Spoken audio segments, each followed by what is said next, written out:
สวัสดีท่านผู้ชมที่เคารพขอต้อนรับประธานเข้าสู่รายการพิเศษกองประชุมข้างปฐมฤกษ์สภาแห่งชาติสุดที่10กองประชุมครั้งนี้ได้ดำเนินวันที่23 2006และเพื่อนี้รายการพิเศษจะนำพาประธานไปชมบรรยากาศการพิจารณารับรองเอาโครงประกอบการจัดตั้งของรัฐบาลโดยเฉพาะแมนการแต่งตั้งรองนายกรัฐมนตรีและสมาชิกรัฐบาลชุดใหม่บรรยากาศเป็นอย่างไรไปติดตามรับชมกัน ต่อไปนี้ข้าพเจ้าขอเชิญท่านนายกสอนชัยศรีพันดรขึ้นอ่านหนังสือเสนอเกี่ยวกับโครงประกอบกงจักการจัดตั้งของรัฐบาลเป้าหมายแต่งตั้งเป็นรองนายกรัฐมนตรีและสมาชิกรัฐบาลชุดใหม่ขอเชิญ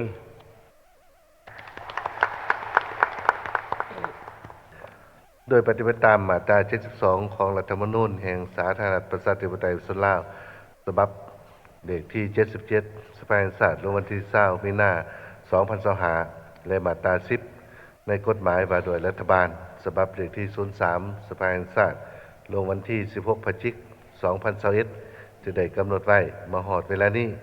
กงจักการจัดตั้งของรัฐบาลชุดที่ 9 ที่กองประชุมเขาปฐมฤกษ์ของสภาแห่งชาติชุดที่ 9 ได้รับรองเอาในวันที่ 22 มีนาคม 2021ได้รับการปรับปรุงในปี 2025อิงตามมติของกองประชุมสภาแห่งชาติว่าโดยการรับรองการปรับปรุงกงจักการจัดตั้งของรัฐบาลฉบับเลขที่ 05 สภาแห่งชาติลงวันที่20 มีนาคม 2025ประกอบด้วย 13 กระทรวงและ2องค์การเทียบเท่ากระทรวงได้เคลื่อนไหวตามสิทธิหน้าที่พระบทบาทและตามกลไกที่ได้กำหนดไว้ครบวาระแล้วเพื่อสืบต่อบริหารประเทศชาติให้แทดกับสภาพความมีห้องต่อการของหน้าที่เวียกงานในสุปีต่อหน้าและอิงตามมาตรา54ข้อ10รัฐธรรมนูญสปปลาวฉบับเลขที่ 77 สภาแห่งชาติลงวันที่20 มีนาคม 2025รัฐบาลชุดที่ 10 เสนอรักษากงจักการจัดตั้งตามมติของสภาแห่งชาติฉบับเลขที่ 05 สปสลงวันที่20 มีนาคม 2025ดังนั้นจึงเสนอมายังบรรดาฐานสมาชิกสภาแห่งชาติชุดที่ 10 พิจารณาและรับรองเอากงจักการจัดตั้งของคณะรัฐบาลชุดที่ 10 ซึ่งประกอบด้วย 13 กระทรวงและ 2 องค์การเทียบเท่ากระทรวงดังนี้ 1. กระทรวงป้องกันประเทศ 2. กระทรวงป้องกันความสงบ 3. กระทรวงการต่างประเทศ 4. กระทรวงยุติธรรม 5. กระทรวงสาธารณสุข 6. กระทรวงศึกษาธิการและกีฬา 7. กระทรวงวัฒนธรรมและท่องเที่ยว 8. กระทรวงแรงงานสวัสดิการสังคม 9. กระทรวงการเงิน 10. กระทรวงเกษตรกรรมและสิ่งแวดล้อม 11. กระทรวงอุตสาหกรรมและการค้า 12. กระทรวงโยธาธิการและขนส่ง 13. กระทรวงเทคโนโลยีและการสื่อสาร 14. หอว่าการสำนักงานนายกรัฐมนตรีและ 15. ธนาคารแห่งสปปลาวเรียนบรรดาฐานสมาชิกสภาแห่งชาติบรรดาฐานแขกที่มีเกียรติเพื่อเฮ็ดให้เวียกงานการบริหารของรัฐบาลได้ดำเนินไปตามกงจักการจัดตั้งที่ได้เสนอสภาแห่งชาติพิจารณาพร้อมดังที่ได้กล่าวมาข้างเทิงนั้นข้าพเจ้าขอเสนอจัดวางบุคลากรเข้ารับตำแหน่งเป็นคณะรัฐบาลชุดที่ 10 ทั้งหมด 17 ฐานรวมทั้งนายกรัฐมนตรีต่อไปข้าพเจ้าขอเสนอรายชื่อคณะรัฐบาลตำแหน่งรองนายกรัฐมนตรีและเทียบเท่าเพื่อให้สภาแห่งชาติได้พิจารณารับรองซึ่งมีรายชื่อและตำแหน่งรับผิดชอบดังนี้ 1. ท่านเฉลิมชัยกรมสิทธิ์เป็นรองนายกรัฐมนตรีเป็นผู้ประจำการ 2. ท่านคำพันธ์พรหมทัศน์เป็นรองนายกรัฐมนตรีทั้งเป็นรัฐมนตรีกระทรวงยุติธรรม 3. ท่านทองสฤทธิ์มั่งโนเมฆเป็นรองนายกรัฐมนตรีเป็นรัฐมนตรีกระทรวงศึกษาธิการและกีฬา 4. ท่านพลเอกคำเลี่ยงอุทกศรเป็นรองนายกรัฐมนตรีเป็นรัฐมนตรีกระทรวงป้องกันประเทศ 5. ท่านสันติภาพพรหมวิหารเป็นรองนายกรัฐมนตรีทั้งเป็นรัฐมนตรีกระทรวงการเงิน 6. ท่านทองสวรรค์พรหมวิหาร เป็นรองนายกรัฐมนตรีทั้งเป็นรัฐมนตรีกระทรวงการต่างประเทศ 7. ท่านนางบุญคำวรชิตเป็นผู้ว่าการธนาคารแห่งสปป.ลาว 8. ท่านพลโทวันทองกองมณีเป็นรัฐมนตรีกระทรวงป้องกันความสงบ 9. ท่านบัวคงนามวงศ์เป็นรัฐมนตรีหัวหน้าหอว่าการสำนักงานนายกรัฐมนตรี 10. ท่านนางใบค่ำคัตติยะเป็นรัฐมนตรีกระทรวงสาธารณสุข 11. ท่านนางสวนสวรรค์วิทยาเกตเป็นรัฐมนตรีกระทรวงวัฒนธรรมและท่องเที่ยว 12. ท่านโพไซไสยสอนเป็นรัฐมนตรีกระทรวงแรงงานสวัสดิการสังคม 13. ท่านเล็กไหลศิวิไลเป็นรัฐมนตรีกระทรวงโยธาธิการและขนส่ง 14. ท่านมาลัยทองกรมสิทธิ์เป็นรัฐมนตรีกระทรวงอุตสาหกรรมและการค้า 15. ท่านลิ้นคำดงสวรรค์เป็นรัฐมนตรีกระทรวงเกษตรกรรมและสิ่งแวดล้อม และ 16. ท่านสันติสุขสิมลาวงศ์เป็นรัฐมนตรีกระทรวงเทคโนโลยีและการสื่อสารเฮียนบรรณาธิการ สมาชิกสภาแห่งชาติบรรณาธิการแขกที่มีเกียรติข้าพเจ้าขออย่างยื่นโดยความผิดชอบว่าบรรดารายชื่อที่ได้เสนอประกอบเข้าในคณะรัฐบาลสุดที่10นี้ล้วนแล้วแต่ได้รับการฝึกฝนหล่อหลอมผ่านการทดสอบจากเบียงานตัวจริงและรับประกันทั้งด้านมาตรฐานและเงื่อนไขต่างๆของพนักงานนำผ้าคุ้มครองขั้นสูงของพรรคและรัฐทั้งใดผ่านการคัดเลือกอย่างเป็นระบบมาแล้วและเชื่อมั่นว่าจะเป็นกำลังแห้งที่สำคัญช่วยนายกรัฐมนตรีในการบริหารเบียงานของรัฐบาลโดยเฉพาะเป็นการจัดตั้งผันขยายมติกองประชุมใหญ่ครั้งที่ 12 ของพรรคแผนพัฒนาเศรษฐกิจสังคมแห่งชาติ5 ปีครั้งที่ 10 2026-2030 และมติกองประชุมสภาแห่งชาติในแต่ละระยะให้ปรากฏผลเป็นจริงดังนั้นข้าพเจ้าจึงขอเสนอมายังบรรดาท่านสมาชิกสภาแห่งชาติจงได้ใช้สิทธิอำนาจของตนเพื่อพิจารณารับรองเอากงจักรการจัดตั้งและคณะรัฐบาลสุดที่10ตามทางควรด้วย ข้าพเจ้าขอเชิญบรรดาท่านสมาชิกสภาแห่งชาติกาเกียมลงเครื่องเสียงรับรองเอาการเสนอต่อไปข้าพเจ้าขอเชิญบรรดาท่านเสนอตัวลงคะแนนเสียง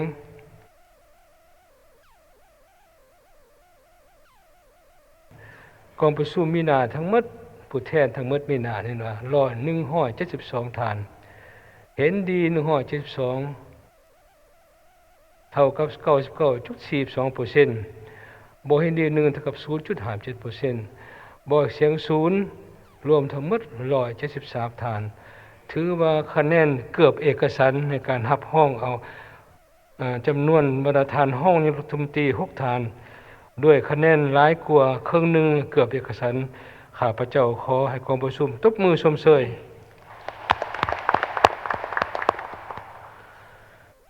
ต่อไปนี้ข้าพเจ้าอยากให้กองประชุมรับรองกงจักรของรัฐบาลและสมาชิกรัฐบาลทั้งหมดที่ท่านนายกรัฐมนตรีได้เสนอมาแล้วนั้นต่อไปขอเชิญบรรดาท่านสมาชิกทั้งชาติเสนอตัวรวมคะแนนเสียงโดยปฏิบัติตามรัฐธรรมนูญมาตรา59และกฎหมายสภาแห่งชาติมาตรา62วรรค3ที่กำหนดว่ามติกองประชุมสภาแห่งชาติจะมีคุณค่าได้กระทบกับคะแนนเสียงหลายกว่าครึ่งหนึ่งของจำนวนสมาชิกสภาแห่งชาติที่ของกองประชุมหมายความว่ากองประชุมรับรองโครงประกอบกงจักรรัฐบาลและสมาชิกรัฐบาลทั้งหมดที่ท่านยกเสนอมานั้น100%ถือว่าเอกสารในกองประชุมพวกนี้ขอแสดงความตบมือชมเชย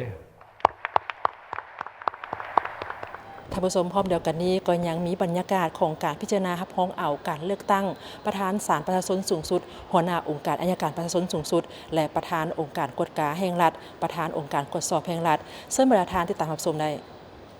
ข้าพเจ้าขอเชิญท่านนางสุนทรสัญจักรห้องประธานสภาแห่งชาติขึ้นอ่านหนังสือเสนอเกี่ยวกับมาตรฐานเงื่อนไขออกหมายเลือกตั้งประธานศาลประชาชนสูงสุด หัวหน้าองค์การอัยการประชาชนสูงสุดประธานองค์การกวดการแห่งรัฐและประธานองค์การกวดสอบแห่งรัฐขอเชิญ โดยอิงใส่มาตรฐานเงื่อนไขดังกล่าวข้างถึงนั้นและผ่านการค้นคว้าอย่างลึกซึ้งถี่ถ้วนของคณะประจำสภาแห่งชาติแม่นเห็นดีตามคำเสนอของท่านประธานประเทศแห่งสปป.ลาวเลือกตั้งประธานศาลประชาชนสูงสุดองค์การอัยการประชาชนสูงสุดประธานองค์การกวดการแห่งรัฐและประธานองค์การกวดสอบแห่งรัฐซึ่งมีรายชื่อดังนี้ 1. ท่านไพวีศรีบัวลิภาเป็นประธานศาลประชาชนสูงสุด 2. ท่านพลจัตวา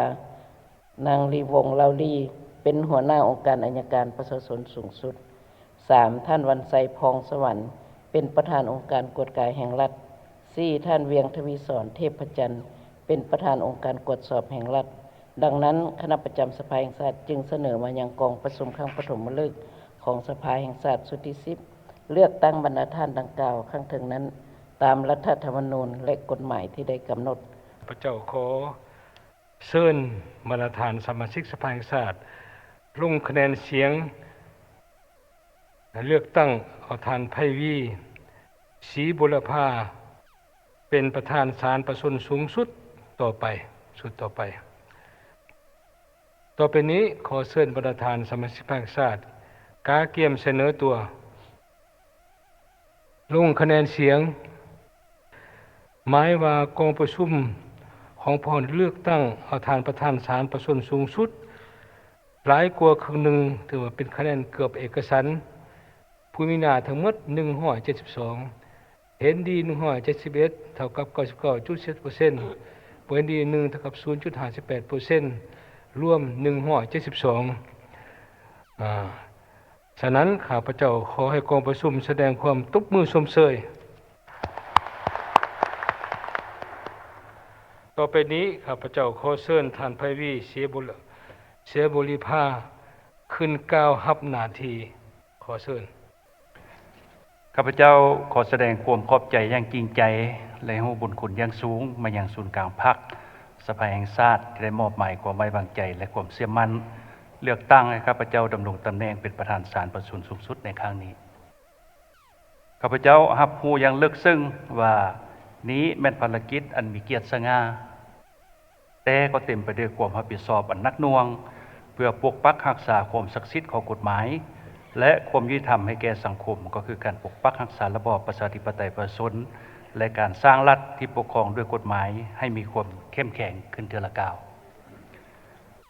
ข้าพเจ้าขอรับเอาหน้าที่ก็คือภารกิจอันมีเกียรติสูงส่งนี้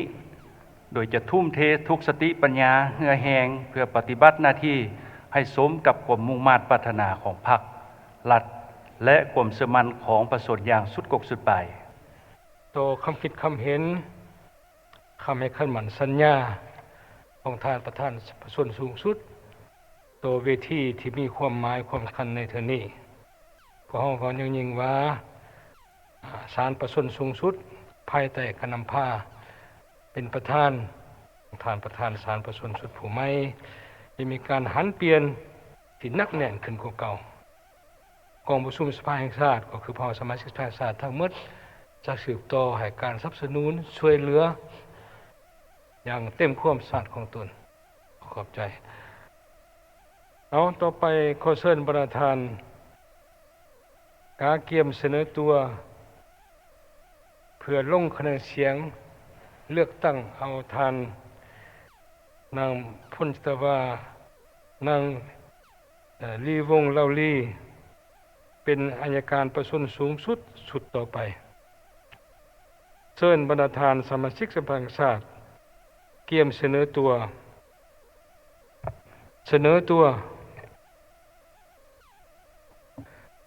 โดยปฏิบัติตามรัฐธรรมนูญมาตรา59และกฎหมายโดยสภาแห่งชาติมาตรา62วรรค3ที่ได้กำหนดว่ามติกองประชุมสภาแห่งชาติจะมีคุณค่าได้ก็ต่อเมื่อรับคะแนนเสียงหลายกว่าครึ่งหนึ่งของจำนวนสมาชิกพรรคชาติที่เข้าร่วมกองประชุมหมายว่าผู้คุมกองประชุมทั้งหมดที่นี่ปัจจุบันนี้172ฐานเห็นดี177ฐานเท่ากับ 99.47% บ่เห็นดี1เท่ากับ 0.58% บอกเสียงศูนย์รวมคะแนนเสียง172ฐานหมายความว่ากองประชุมเฮาเลือกตั้งเอาทานพ้นจิตวานางลีวงเล่าลีเป็นอัยการประชาชนสูงสุดด้วยคะแนนเสียงเกือบเอกฉันท์ต่อไปขอเชิญท่านนางลีวงเล่าลีขึ้นรับหน้าที่ตำแหน่งขอเชิญได้ มื้อนี้ข้าพเจ้ารู้สึกเป็นเกียรติและภาคภูมิใจเป็นอย่างสูงที่ได้รับการเลือกตั้งเป็นหัวหน้าองค์การอัยการประชาชนสูงสุดในครั้งนี้ซึ่งเป็นการมอบหมายหน้าที่ความรับผิดชอบการเมืองอันสูงส่งมีเกียรติสง่าและมีสิ่งท้าทายหลายด้านการเลือกตั้งดังกล่าวได้แสดงให้เห็นถึงความเชื่อมั่นความไว้วางใจของการจัดตั้งพรรครัฐและประชาชนที่มีต่อข้าพเจ้าในโอกาสที่มีความหมายความสำคัญนี้ข้าพเจ้าขอแสดงความรู้บุญคุณอย่างล้นเหลือมายังพรรครัฐการจัดตั้งทุกขั้นพิเศษแมนบรรดาทานสมาชิกสภาแห่งชาติสุทธิสิทธิ์ที่ได้ให้การสนับสนุนเชื่อมั่นและลงคะแนนเสียงเลือกเอาข้าพเจ้าให้ดำรงตำแหน่งที่มีความหมายความสำคัญในครั้งนี้บรรดาทานที่นับถือและรักแพงเวียกงานในกรมเขตอัยการประชาชนเป็นเวียกงานหนึ่งที่ท้าทายและประเสริฐหน้าโดยกงกับสังคมพัวพันโดยกงกับสิทธิและผลประโยชน์ของรัฐของรวมหมู่สิทธิผลประโยชน์ของบุคคลและทุกสั้นคนในสังคมข้าพเจ้าขอรับเอาหน้าที่อันมีเกียรติสง่านี้และจะซุ่มทุกเนื้อแหงสติปัญญาความรู้ความสามารถเข้าในการปฏิบัติหน้าที่ด้วยความบริสุทธิ์สัตย์ซื่อและยุติธรรมออกแห่งค้นคว้าหำเฮียนยกระดับวิชาเฉพาะและความรู้ความสามารถด้านต่างๆให้สูงขึ้นเพื่อสมคู่กับหน้าที่การเมืองที่ได้รับมอบหมายพวกเรามีความเชื่อมั่นว่าภายใต้การเป็นประธานและเป็นหัวหน้าอัยการประชาชนสูงสุดของท่าน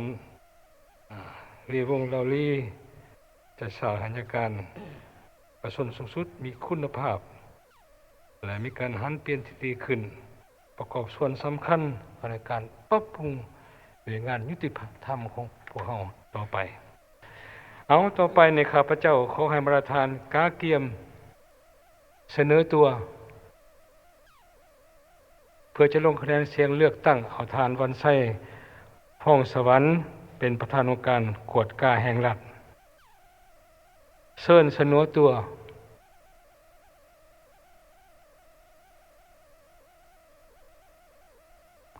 ลงคะแนนเสียง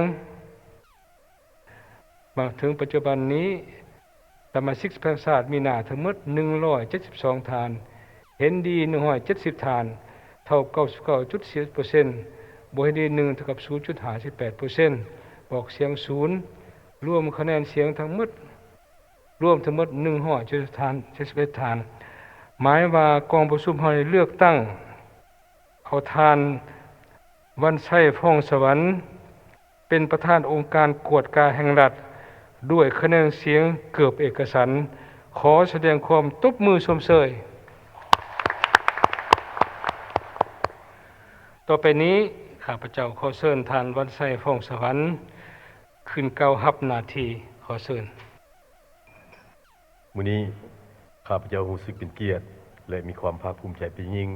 และขอแสดงความขอบใจเป็นอย่างสูงต่อกองประชุมครั้งปฐมฤกษ์ของสภาแห่งชาติที่ได้ให้ความสมั่นความไว้วางใจจากสมาชิกสภาแห่งชาติที่ได้เลือกเอาตั้งเอาข้าพเจ้าให้ดำรงตำแหน่งเป็นประธานองค์การกฎกาแห่งรัฐนี่แม่นเป็นเกียรติอันสูงส่งและเป็นภาระหน้าที่ที่สำคัญและหนักหน่วงที่ข้าพเจ้าได้รับถือมอบหมายข้าพเจ้าขอรับเอาหน้าที่ที่สำคัญและสูงส่งดังกล่าวนี้โดยความภาคภูมิใจและด้วยความสำนึกที่มีความรับผิดชอบสูงข้าพเจ้าขอให้คำมั่นสัญญาต่อสภาแห่งชาติและประชาชนว่าจะปฏิบัติหน้าที่ตามระเบียบกฎหมายด้วยความจงรักภักดีด้วยความซื่อสัตย์ยุติธรรมโปร่งใสเคารพและปฏิบัติตามหลักนิติธรรมเฮ็ดให้งานกฎกาเป็นกลไกหนึ่งที่สำคัญเพื่อรับประกันการนำพาของพรรคที่เข้มแข็งการคุ้มครองบริหารรัฐ คุ้มครองเศรษฐกิจสังคมที่ดี มีความโปร่งใสและมีประสิทธิภาพ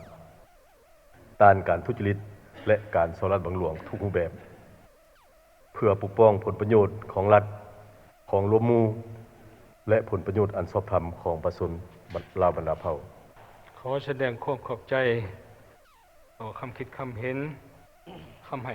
สัญญาของท่านประธานองค์การกฎกายแห่งรัฐกองประชุมมีความหวังอย่างยิ่งว่าภายใต้การนำพาของท่านจะทำองค์การกฎกายแห่งรัฐมีความปรับปรุงเข้มแข็งขึ้นเรื่อยๆประกอบส่วนในการปฏิบัติหน้าที่การเมืองที่พรรครัฐมอบให้อย่างแข็งแรงเพื่อแก้ไขปัญหาต่างๆที่ยังมีปัญหาพร้อมกันนั้นสภาแห่งชาติของเราทั้งหมดจะพร้อมกันในการสนับสนุนช่วยเหลือการเคลื่อนการ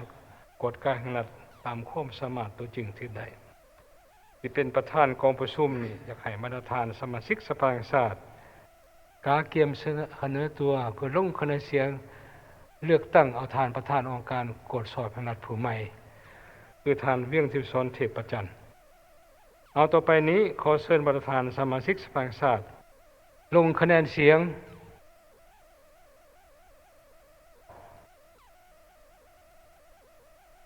รวมคะแนนเสียงหมายว่าผู้มีนามมาร่วมกองประชุมมื้อนี้172ฐานในเวลานี้เห็นดี172ฐานเท่ากับ 100%บ่เห็นดี0บอกเสียง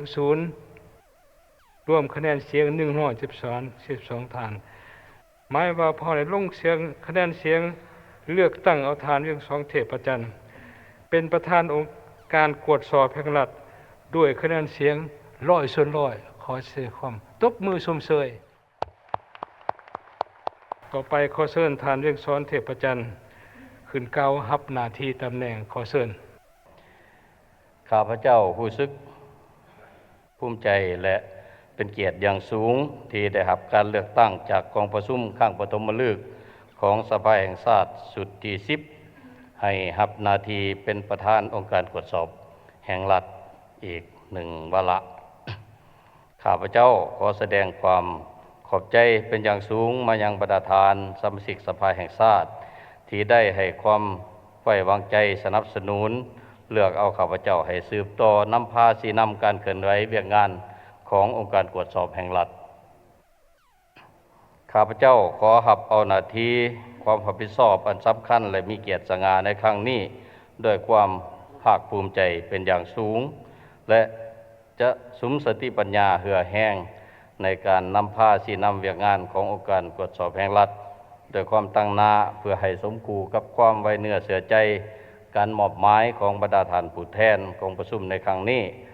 ขอขอบใจท่านเวียงทิพย์สอนเทพประจันทร์ประธานองค์การกฎสอบแห่งรัฐที่ได้มีความคิดความเห็นก้าวรับหน้าที่ตำแหน่งที่มีในลึกซึ้งแต่พอเองสภาแห่งชาติเชื่อมั่นอย่างตายใจว่าภายใต้การนำพาของท่านสมัยที่2จะได้เป็นงานกฎสอบมีความหันเปลี่ยนนักแน่นเข้มแข็งขึ้นอีกประกอบส่วนสำคัญเข้าในภารกิจสร้างความโปร่งใสในการคุ้มครองการเงินงบประมาณของพวกเรา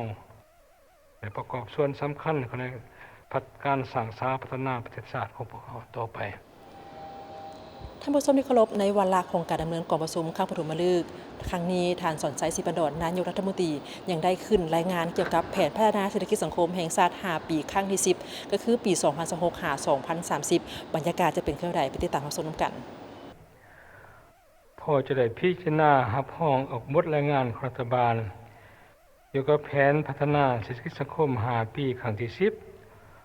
2026 ถึง 2030ระดับต่อไปนี้ข้าพเจ้าขอเชิญท่านสดใสศรีพันดร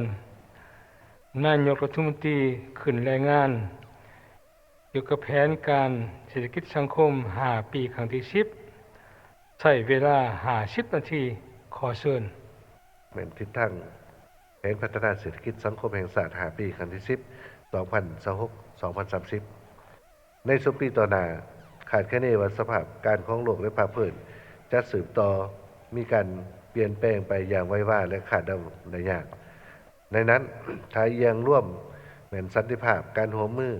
เพื่อพัฒนาและการปกปักรักษาสิ่งแวดล้อมยังมีบทบาทสำคัญที่ทั่วโลกเรียกร้องต้องการ ซึ่งเป็นทั้งกระโอกาสที่ดี แต่ก็มีสิ่งท้าทายหลายอย่าง เป็นต้นการเปลี่ยนแปลงของดินฟ้าอากาศ การแข่งขันและขัดแย้งกันของบรรดาประเทศใหญ่และประเทศมหาอำนาจทั้งด้านการเมือง การค้า การครอบครองพื้นที่ยุทธศาสตร์การทหาร และทรัพยากรธรรมชาตินับเพิ่มขึ้นปัญหาสงครามตะวันออกกลางที่ยังขาดเดาได้ยากว่าจะจบลงในรูปแบบใดเวลาใดยังส่งผลกระทบต่อสันติภาพความมั่นคงการพัวพันร่วมมือ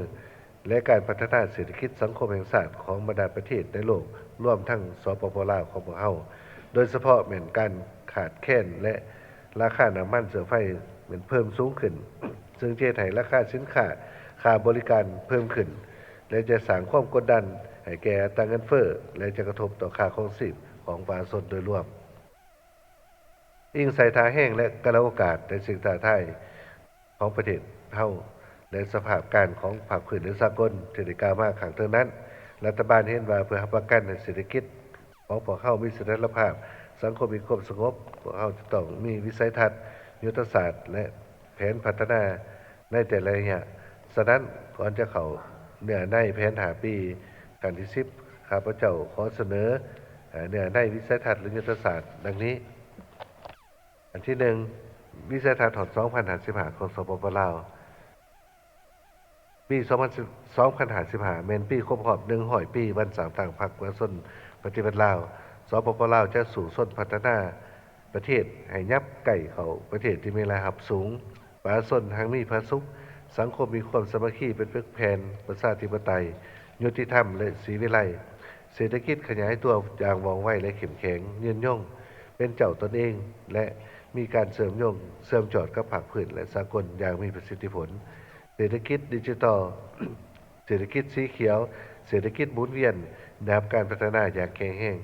มีโครงสร้างเศรษฐกิจที่ทันสมัยกลายเป็นศูนย์กลางพลังงานสีเขียวของอาเซียนตะวันออกเฉียงใต้เป็นจุดหมายของการท่องเที่ยวด้านมรดกโลกวัฒนธรรมนิเวศวิทยาและกลายเป็นจุดพักผ่อนรักษาสุขภาพที่ดึงดูดใจสูงของในอาเซียนผลิตภัณฑ์เกษตรกรรมมีการแข่งขันสูงอยู่ในภาคพื้นมีระบบโครงสร้างพื้นฐานที่สอดคล้องทันสมัยเชื่อมต่อกับบรรดาศูนย์เศรษฐกิจเขตตัวเมืองเขตแคว้นและท้องถิ่นอย่างมีประสิทธิผลเขตตัวเมืองพัฒนาอย่างทันสมัยสีเขียวสะอาดและมีเอกลักษณ์เฉพาะกลายเป็นศูนย์กลางวิทยาศาสตร์เทคโนโลยีนวัตกรรมและกำลังแห่งซุกยู่การพัฒนาของภาคพื้นอัตราการปรับตัวอัตราการหันเป็นตัวเมืองบรรลุได้หลายกว่า50ส่วนห้อยชนบทพัฒนาตามทิศสีเขียวติดพันกับการเกษตรกรรมระบบนิเวศยืนยงและมีมูลค่าสูงสิ่งแวดล้อมธรรมชาตินะครับการปกปักรักษาปรับตัวเข้ากับการเปลี่ยนแปลงของดินฟ้าอากาศอย่างมีประสิทธิผลสู่ส้นบรรลุขาดหมายกันปล่อย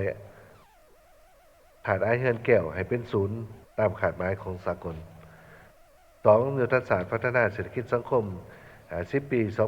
2026-2035 ระยะ 2026-2035 เป็นระยะที่สปป.ลาวจะข้ามผ่านสร้างพื้นฐานมั่นคงให้กลายเป็นประเทศที่มีรายรับปานกลางสูงในปี 2035 เพื่อสามารถบรรลุได้ตามเป้าหมาย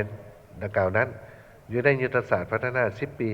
ได้กำหนดบรรดาขาดหมายต้นต่อดังนี้1ด้านเศรษฐกิจอัตราการขยายตัวเฉลี่ยอยู่ในระดับ 6-7 ส่วนห้อยต่อปีฮอดปี 2035 การลงทุนทั้งสังคมคาดว่าจะให้เพิ่มขึ้นหลายกว่า30ส่วนห้อยของ GDP อัตราเงินเฟ้อสูงสุดให้ลดลงมาอยู่ในระดับ4ส่วนห้อยบวกลบ2ส่วนห้อยการเก็บรายรับของงบประมาณแห่งรัฐให้บรรลุได้21ถึง22ส่วนห้อยของ GDP ขึ้นไปในระยะ 2026-2030 เป็น23ถึง24ส่วนห้อยของ GDP ขึ้นไปในระยะ 2035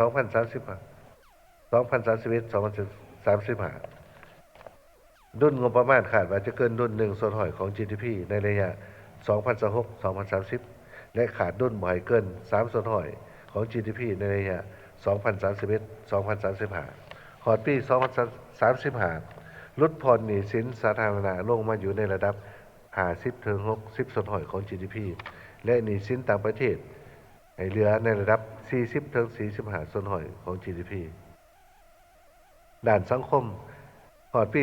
2035 ดัชนีการพัฒนาทรัพยากรมนุษย์บรรลุได้ 0.7 อายุยืนเฉลี่ยให้บรรลุได้ประมาณ 75 ปี อัตราการปกคลุมของระบบประกันสุขภาพให้บรรลุได้หลายกว่า95ส่วนห้อย อัตราความทุกข์ยากให้ลดลงยังเหลือต่ำกว่า8ส่วนห้อย ด้านสิ่งแวดล้อมฮอดปี 2035 อัตราการปกคลุมป่าไม้ให้บรรลุ70ส่วนห้อย อัตราส่วนของสิ่งเศษเหลือที่นำมาใส่ขึ้นใหม่หรือการบำบัด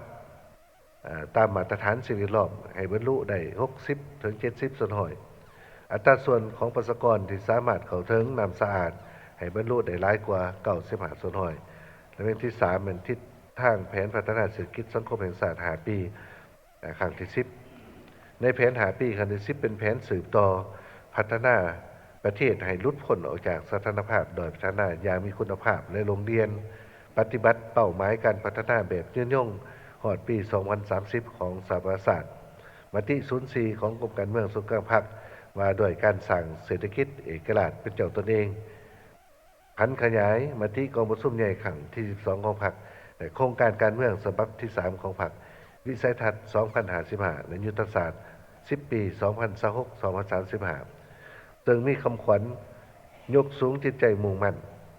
พัฒนาอย่างแห่งกล้าตั้งหน้าสร้างเศรษฐกิจเอกราชเป็นเจ้าตนเองนำใส่ทุกทางแห่งอย่างมีประสิทธิผลพัฒนาเศรษฐกิจสังคมตามทิศวงไวสีเขียวและยืนยงพร้อมนี้ก็ได้กำหนด7ทิศทางร่วมและขาดหมายต้นต่อดังนี้ 1. ทิศทางร่วม 1. รับประกันเสถียรภาพทางการเมืองอย่างหนักแน่นสังคมมีความสงบปลอดภัยและมีความเป็นเรียบร้อยบนพื้นฐานการจัดตั้งปฏิบัติแนวทางป้องกันศาสตร์ป้องกันความสงบทั่วปวงชนหอบด่าน 2. สืบต่อสงสัยแก้ไขความยุ่งยากทางด้านเศรษฐกิจการเงินให้เป็นรูปธรรมหลายขึ้นลดผ่อนหนี้สินสาธารณะเทื่อละก้าวบ่สร้างหนี้ใหม่ที่บ่จำเป็นดำเนินการคุ้มครองบริหารเศรษฐกิจไปตามกฎหมายระเบียบหลักการและสอดคล้องกับกลไกตลาดที่มีการดัดสมและคุ้มครองของรัฐพัฒนาเศรษฐกิจให้ขยายตัวไวต่อเนื่องเข้มแข็งนักแน่นด้วยคุณภาพสูงและเป็นเจ้าตนเองนับมือนับสูงขึ้น 3. สืบต่อสมใส่สร้างและพัฒนาทรัพยากรมนุษย์ทันแถวนักเรียนหูปัญญาส้นให้สามารถตอบสนองให้แก่การสร้างสรรค์ประเทศชาติในเงื่อนไขใหม่สามารถประกอบส่วนเขาในการค้นคว้าพัฒนาวิทยาศาสตร์เทคโนโลยีนวัตกรรมหรือการประดิษฐ์สร้างใหม่และปัญญาประดิษฐ์ให้นับมือนับหลายโดดเด่นขึ้นส่งเสริมวัฒนธรรมที่เป็นเอกลักษณ์และมูลเสื่อดีงามของศาสตร์ให้ได้รับการอนุรักษ์รักษาและเสริมขยาย 4. ยกสูงคุณภาพชีวิตการเป็นอยู่ของประชาชนให้ดีขึ้นพัฒนาประเทศชาติให้หลุดพ้นออกจากสถานภาพประเทศด้อยพัฒนาอย่างโรงเรียนมีคุณภาพและยืนยงปรับปรุงและก่อสร้างหากฐานการเมืองให้เข้มแข็งและนักแน่นติดพันกับการพัฒนาสมมติและแก้ไขความทุกข์ยากของประชาชนให้ลดผ่อนความแตกต่างของการพัฒนาระหว่างตัวเมืองและชนบท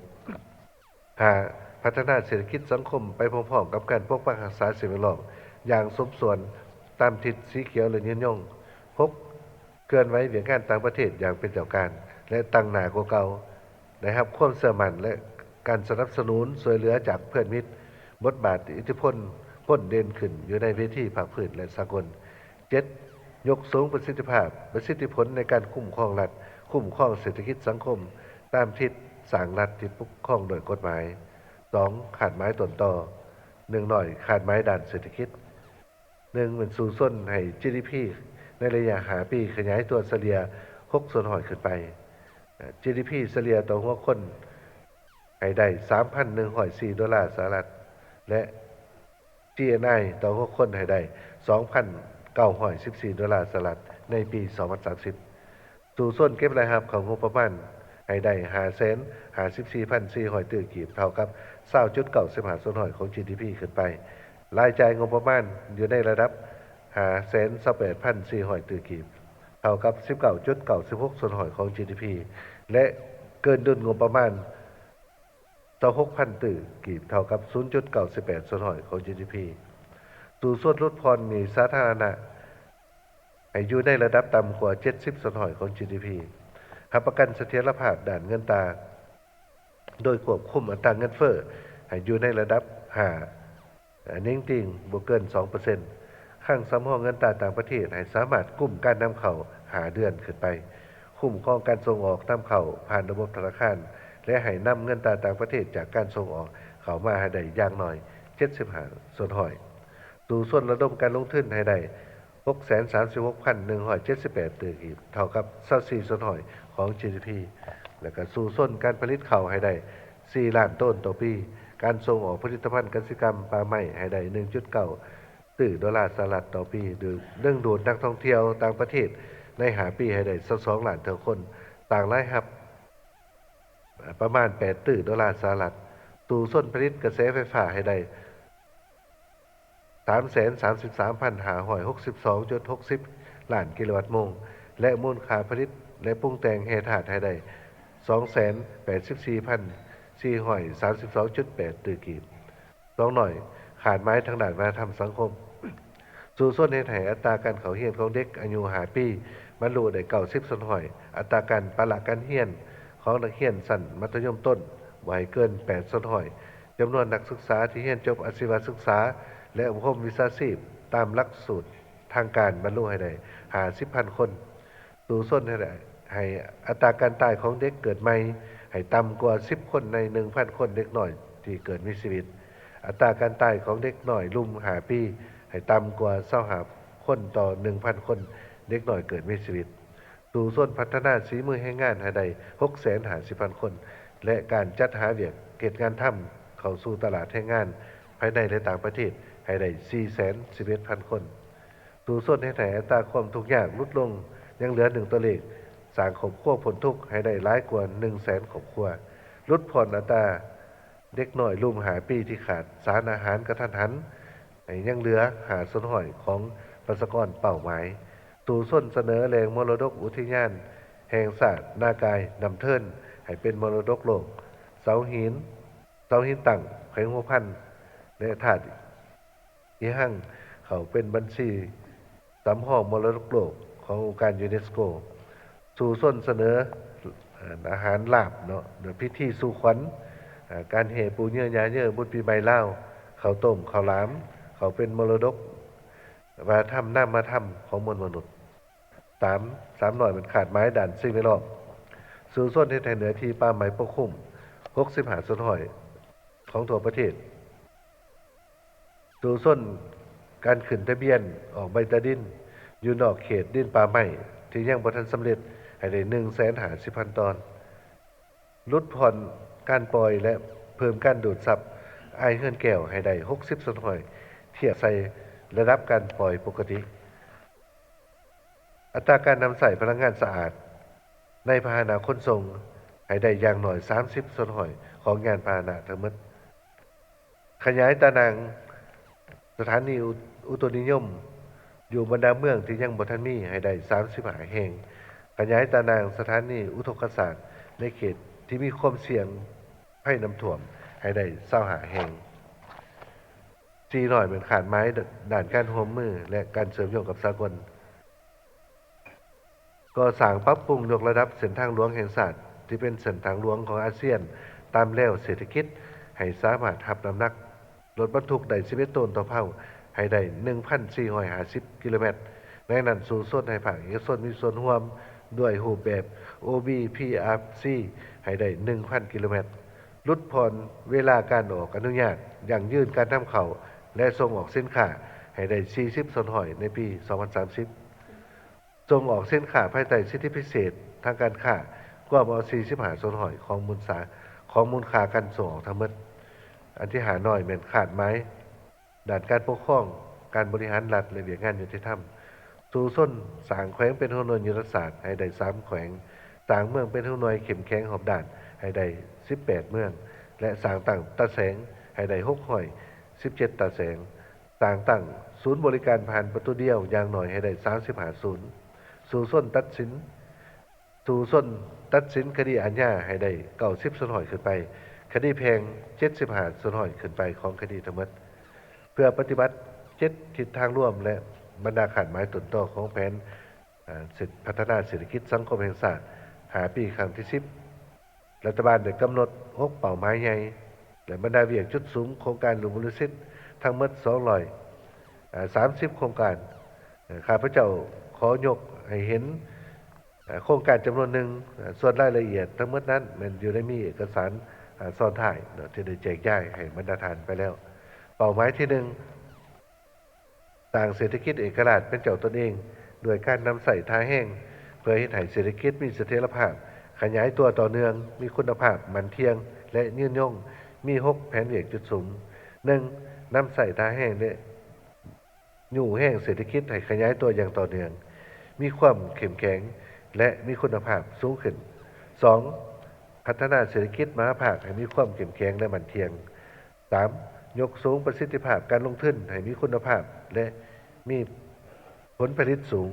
4. พัฒนาจุลวิสาหกิจขนาดน้อยขนาดกลางให้มีความเข้มแข็งและสามารถแข่งขัน 5. พัฒนารัฐวิสาหกิจและเศรษฐกิจร่วมของประชาชนให้มีคุณภาพและมีความเข้มแข็งตามทิศสร้างเศรษฐกิจเอกราชเป็นเจ้าตนเองเทื่อละก้าว 6. พัฒนาเศรษฐกิจดิจิทัลให้มีความเข้มแข็งเพื่อขับเคลื่อนการพัฒนาเศรษฐกิจสังคมของชาติให้มีการขยายตัวในเป้าหมายนี้รวมทั้งหมดมีอยู่74โครงการบริษัทในนี้มีโครงการสืบต่อ16โครงการและโครงการใหม่68โครงการส่วนเราตัวบริษัทขึ้นได้นั่นเนาะอิงใส่เวลาแด่ข้าพเจ้าเสนอบรรณาธิการติดตามเบิ่งในเอกสารส่วนเป้าหมายที่2เนาะแม่นการพัฒนาทรัพยากรมนุษย์ให้มีคุณภาพสูงขึ้นแนะนำใส่เทคโนโลยีที่ทันสมัยในนี้มี4แผนเวียกจุดสูง 1. เหมือนพัฒนาการศึกษาให้มีคุณภาพเพื่อรองรับการพัฒนาของประเทศ 2. พัฒนาเวียกงานสาธารณสุขและการบริการด้านสาธารณสุขให้มีคุณภาพโดยทั่วถึง 3. เป็นพัฒนาฝีมือแรงงานให้ได้ดังทั้งด้านปริมาณและคุณภาพเพื่อตอบสนองความเป็นข้อต้องการของการพัฒนา 4. เป็นพัฒนาบุคลากรของภาครัฐให้มีคุณภาพสูงขึ้นอยู่ในนี้ประกอบมี31โครงการบริษัทในนี้โครงการสืบต่อมี17โครงการและโครงการใหม่แม่นมีอยู่14โครงการสำหรับเป้าหมายที่3เนาะการปรับปรุงชีวิตการเป็นอยู่ของประชาชนให้ดีขึ้นตัวเมืองและเขตชนบทได้รับการพัฒนาอย่างสมบูรณ์และแก้ไขความทุกข์ยากของประชาชนให้ลดลงเทื่อละก้าวมี6แผนเวียกจุดสูงในนี้อันที่1มันพัฒนาชนบทแก้ไขความทุกข์ยากของประชาชนให้มีคุณภาพดีขึ้นซึ่งปัญหาดังกล่าวนี่ก็จะได้กำหนดเขาเป็นวาระแห่งชาติในขั้นต่อไปอันที่2เป็นปรับปรุงเวียกงานค้ำประกันเสบียงอาหารโภชนาการให้ทั่วถึงและมีคุณภาพสูงขึ้น 3. เป็นส่งเสริมและพัฒนาวัยหนุ่มหญิงหนุ่มเด็กและความเสมอภาคหญิงชายให้มีคุณภาพดีขึ้น 4. การพัฒนาเวียกงานแถลงข่าวให้ทันสมัยและว่องไวส่งเสริมวัฒนธรรมที่เป็นเอกลักษณ์ของชาติและวัฒนธรรมที่ก้าวหน้าและสร้างให้สังคมมีความสามัคคีเป็นปึกแผ่นและศิวิไล 5. เป็นปรับปรุงระบบประกันสังคมปกป้องสังคมให้กว้างขวางและมีคุณภาพ 6. เป็นแก้ไขปัญหาระเบิดบ่ทันแตกและปรับปรุงชีวิตการเป็นอยู่ของประชาชนที่ได้รับผลกระทบจากระเบิดบ่ทันแตกให้ดีขึ้นแต่ละก้าวในเป้าหมายดังกล่าวนี้มี23โครงการบริษัทในนี้มีโครงการสืบต่อ3โครงการและโครงการใหม่เป็น9โครงการ ท่านผู้ชมมาฮอดนี้เวลาของรายการพิเศษกองประชุมข้างปฐมฤกษ์ของสภาแห่งชาติสุริสิบก็ใกล้จะหมดเวลาลงแล้วบรรดาท่านสามารถติดตามรับชมบรรยากาศของกองประชุมได้อีกในภาคข่าวของโทรภาพแห่งชาติและสามารถประกอบคำคิดเห็นต่อกับกองประชุมครั้งนี้ผ่านสายด่วนโทรศัพท์156ในโมงราชการมาฮอดนี้ทีมงานรายการพิเศษโทรภาพแห่งชาติลาวขอลาเพียงเท่านี้ไปก่อนสบายดี